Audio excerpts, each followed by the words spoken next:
आज का पहला पाठ उत्पत्ति ग्रंथ अध्याय 18 पद संख्या 1 से 15। क्या प्रभु के लिए कोई बात कठिन है? मैं तुम्हारे पास फिर आऊँगा और सारा के एक पुत्र होगा। इब्राहिम मामरे के बतूल के पास दिन की तेज गर्मी के समय अपने तंबू के द्वार पर बैठा हुआ था कि प्रभु उसको दिखाई दिया। इब्राहिम ने आंख उठाकर देखा कि 3 पुरुष उसके सामने खड़े हैं। उन्हें देखते ही वह तंबू के द्वार से उनसे मिलने के लिए दौड़ा और दंडवत कर बोला, हे प्रभु, यदि मुझ पर आपकी कृपा हो तो अपने सेवक के सामने से यूं ही ना चले जाएं। आप आज्ञा दे, मैं पानी मंगवाता हूँ। आप पैर धोकर वृक्ष के नीचे विश्राम करें। इतने में मैं रोटी लाऊंगा। आप जलपान करने के बाद ही आगे बढ़ें। आप तो इसलिए अपने सेवक के यहाँ आए हैं। उन्होंने उत्तर दिया, तुम जैसा कहते हो वैसा ही करो। इब्राहिम ने तंबू के भीतर दौड़कर सारा से कहा, जल्दी से 3 पसेरी मैदा गूंद कर पुलके तैयार करो। तब इब्राहिम ने ढोरों के पास दौड़कर एक अच्छा मोटा बछड़ा लिया और नौकर को दिया, जो उसे जल्दी से पकाने गया।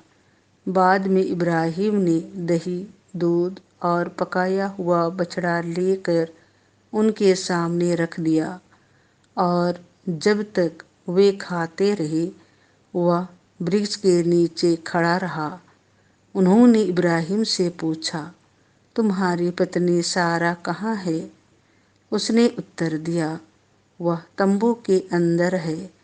इस पर अतिथि ने कहा, मैं 1 वर्ष के बाद फिर तुम्हारे पास आऊँगा। उस समय तक तुम्हारी पत्नी के एक पुत्र होगा। इब्राहिम और सारा दोनों बूढ़े हो चले थे।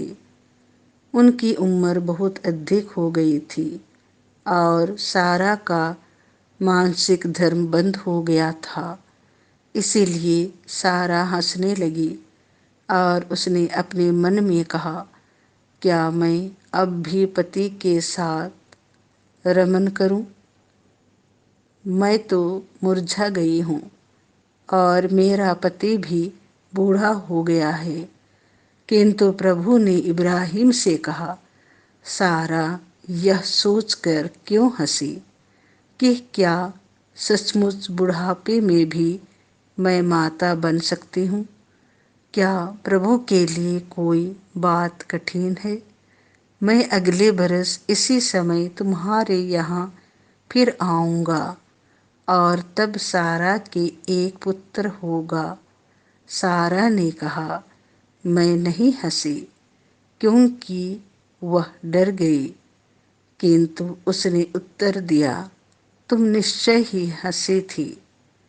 यह प्रभु की वाणी है। संत मत्ती के अनुसार पवित्र सुसमाचार अध्याय 8 पद संख्या 5 से 17। बहुत से लोग पूर्व और पश्चिम से आकर इब्राहिम, इसहाक और याकूब के साथ स्वर्ग राज्य के भोज में सम्मिलित होंगे। यीशु कफरनाहूम में प्रवेश कर ही रहे थे कि एक शतपति उसके पास आया और यह कहकर विनय करने लगा, प्रभु, मेरा नौकर घर में पड़ा हुआ है, उसे लकवा हो गया है और वह घोर पीड़ा सह रहा है। यीशु ने उससे कहा, मैं आकर उसे चंगा कर दूंगा। शतपति ने उत्तर दिया, प्रभु, मैं इस योग्य नहीं हूँ कि आप मेरे यहाँ आए। आप एक ही शब्द कह दीजिए और मेरा नौकर चंगा हो जाएगा। मैं एक छोटा सा अधिकारी हूँ। मेरे अधीन सिपाही रहते हैं। जब मैं एक से कहता हूँ, जाओ, तो वह जाता है, और दूसरे से आओ तो वह आता है, और अपने नौकर से यह करो तो वह यह करता है। यीशु यह सुनकर चकित हो गए, और उन्होंने अपने पीछे आने वालों से कहा, मैं तुम लोगों से कहे देता हूँ, इस्राएल में भी मैंने किसी में इतना दृढ़ विश्वास नहीं पाया। मैं तुमसे कहता हूँ, बहुत से लोग पूर्व और पश्चिम से आकर इब्राहिम, इसहाक और याकूब के साथ स्वर्ग राज्य के भोज में सम्मिलित होंगे, परंतु राज्य की प्रजा को बाहर अंधकार में फेंक दिया जाएगा। वहाँ वे लोग रोएंगे और दांत पीसते रहेंगे।